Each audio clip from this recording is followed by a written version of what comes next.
സുഖേഷു വിഗതസ്പൃഹ വിതരാഗ ഭയക്രോധ സ്ഥിതധീർ മുനിരുച്യത്തെ. ദുഃഖം വരുമ്പോ എല്ലാം നഷ്ടപ്പെട്ടു നിരാശനായി തലയ്ക്ക് കയ്യും കൊടുത്ത് കരഞ്ഞുകൊണ്ടിരിക്കാതിരിക്കുക.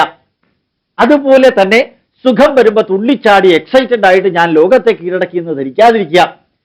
സുഖം വരുമ്പോഴും ദുഃഖം വരുമ്പോഴും ഒരു സ്റ്റെബിലൈസ്ഡ് മൈൻഡ് കീപ്പ് ചെയ്യുക. ഉയരത്തിലേക്ക് ചാടിയാൽ താഴത്തേക്ക് വന്നേ മതിയാവൂ. ഉയരത്തിലേക്ക് ചാടിയില്ലെങ്കിൽ താഴ്ത്തു നിൽക്കാൻ സാധിക്കുന്നത് പോലെ സുഖം വരുമ്പോൾ പരിധി വിട്ട് തുള്ളിച്ചാടാതെയും ദുഃഖം വരുമ്പോൾ പരിധി വിട്ട് ഡിപ്രസ്ഡ് ആകാതെയും ഇരിക്കണമെങ്കിൽ വിതരാഗ ഭയക്രോധ, ഓവർ അംബിഷൻ, ഒരു പരിധിക്കപ്പുറം അത്യാഗ്രഹം ഉണ്ടാകരുത്, പരിധിക്കപ്പുറമുള്ള അറ്റാച്ച്മെന്റ് ഉണ്ടാകരുത്, പരിധിക്കപ്പുറമുള്ള ഭയം ഉണ്ടാകരുത്, പരിധിക്കപ്പുറമുള്ള ക്രോധം ഉണ്ടാകരുത്.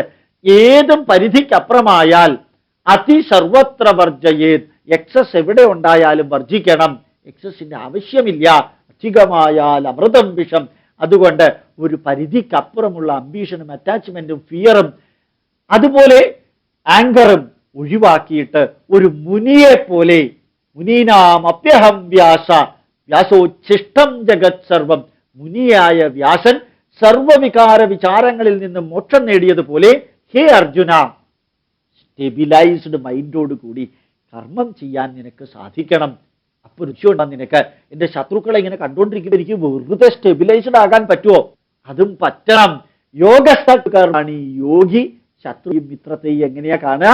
സമശത്രൗ ച മിത്രേ ച തഥാ മാനാപമാനയോ ശീതോഷ്ണ സുഖദുഃഖേഷു സമസംഗ വിവർജിത.